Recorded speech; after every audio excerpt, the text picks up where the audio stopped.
So in the last clip, we saw how to dualize the null space. Now we're going to look at how to dualize the range space. So with Theorem 3.109, we say, suppose that V and W are finite dimensional.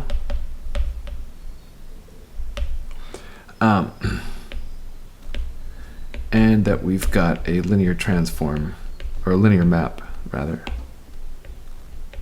between them. Okay.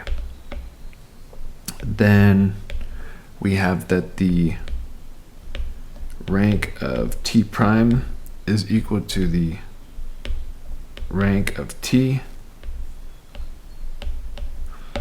and also that the range of T prime is the annihilator of the null space of T.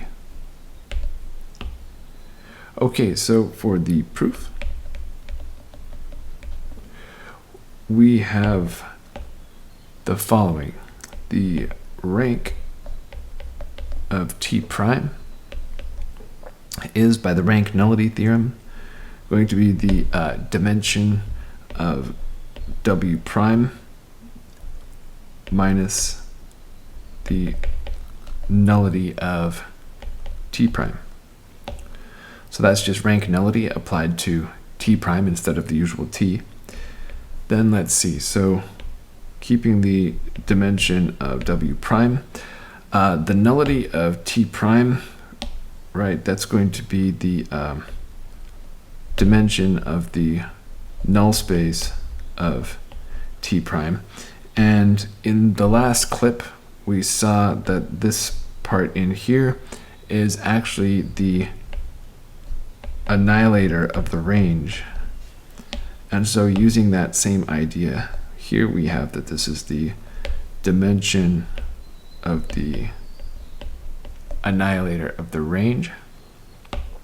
So that is by, what was it? 3.107a.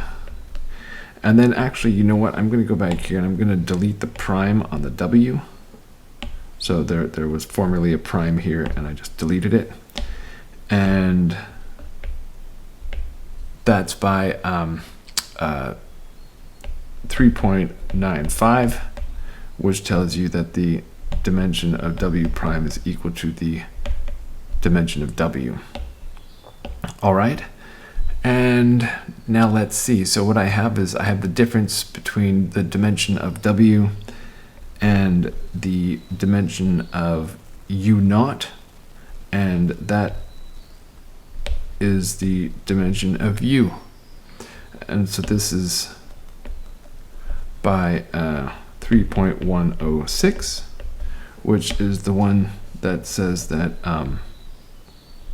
the dimension of V is equal to the dimension of U plus the dimension of the annihilator of U. And there we have it. So we are done with that one. Oh, but not part B. Okay. So let's go take care of part B.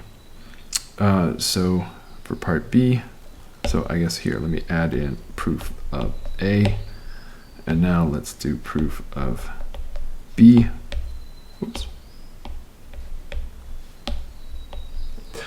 So for this one, let's see. So we've got phi as an element of the range of T prime. So phi is going to be in the range of T prime if and only if phi is T prime of some psi.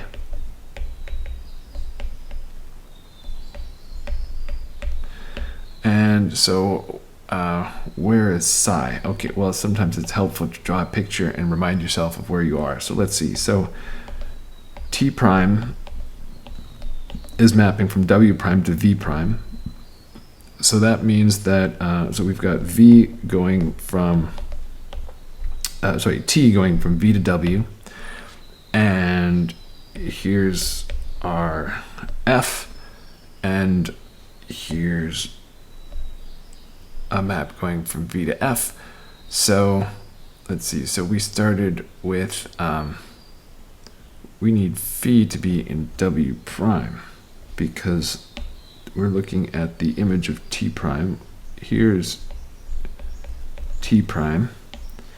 And so if we've got that phi is T prime of psi, then that means that psi is back over here, mapping from W to F. Okay, so we know now that psi is in W prime. Okay. I always find it handy to go through the diagram, sort these things out. Whenever you've got functions mapping functions to functions, you got to step back once in a while and just make sure you know what you're talking about. Okay, so this is going to be equivalent then to, let's see, well, if these two functions are in fact equal, then they're equal applied to any thing in their domain. And so the domain for both of these guys is in V. So that means phi of V is equal to T prime of phi applied to V for anything, for any V in V. And this latter one here is, by definition of T prime, this is phi of T of V.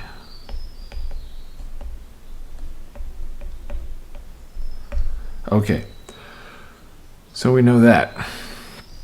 All right, now let's just take our bearings and figure out where we want to get to. So we're trying to show that the range of T prime is the annihilator of the null space of T. So let's see how we get in the null space of T. So let's see, or in the annihilator of it rather. So phi is going to be in the annihilator of the null space of T, if and only if we have that phi of V is equal to 0 everywhere on V. Okay, so let's see what's going on here. So if this equation is true across the top, then that implies that this is always going to be true, right? So if we've got, in other words, let me say, if V is in the null space of T, then that's going to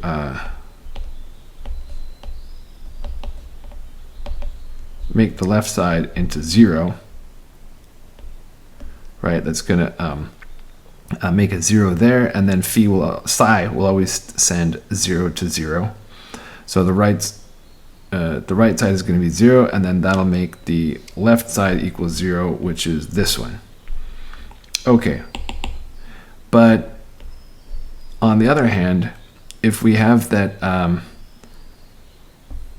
if we are going in the other direction, so if we're assuming that phi of V is equal to 0, then that makes the left side equal to 0, so that means this is equal to 0, but that doesn't necessarily put V in the null space of T. Maybe T sends V to some non-zero thingy, and then it's psi that's doing the dirty work of killing it, right? So what I'm saying is that we have an implication going this way, but not in reverse. Okay. So what do we have? So we have range of being in the range of T prime implies you're in the annihilator of the null space. So we have containment going this way, but we failed to get containment both ways using if and only if statements. Okay, so now we have to back up and try something else. And the handy thing to try is this idea, and the idea is actually from 2C exercise 1, that if U is contained in V, but they have the same dimension, then they actually have to be the same space. There's nothing in between. Okay, so let's check dimensions, because we just finished proving a bunch of results about dimensions. And so by part A, the rank, so the dimension of the range on the left side, that's the rank of T prime. We know this is the rank of T. And then by the rank nullity theorem, this is going to be the dimension of the whole space minus the dimension of the nullity.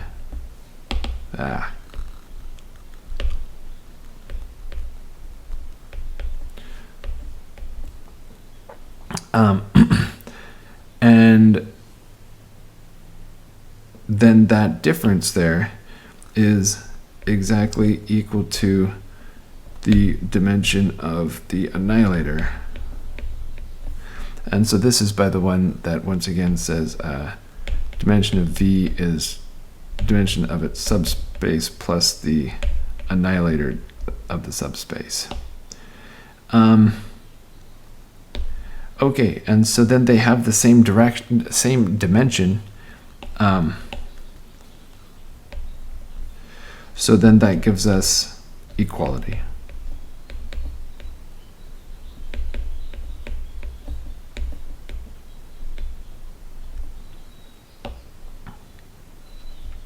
Okay.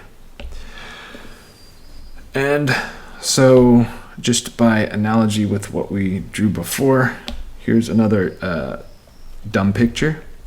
If we've got T and we are dualizing, taking primes to get T prime, this time we'll look at what happens when we take the null space of T. So we've got null going down the left instead of going down the right. And then we dualize. We pass to the dual by looking at the null, the annihilator of the null space.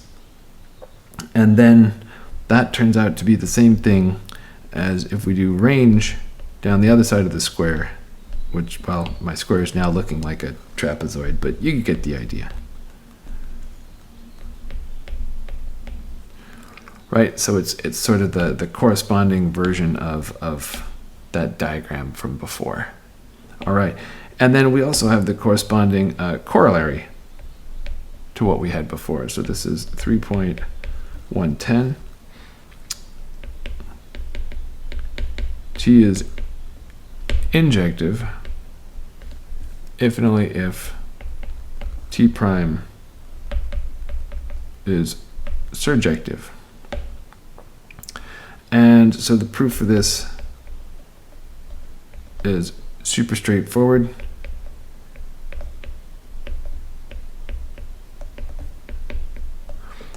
So we have an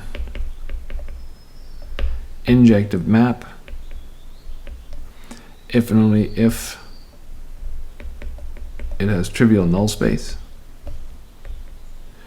And then by our results on, or our discussion of contravariance, that's going to happen if and only if when I take the annihilator on the left, I get the whole space on the right. And then by 109b, the left side of the equal sign is the range of T prime.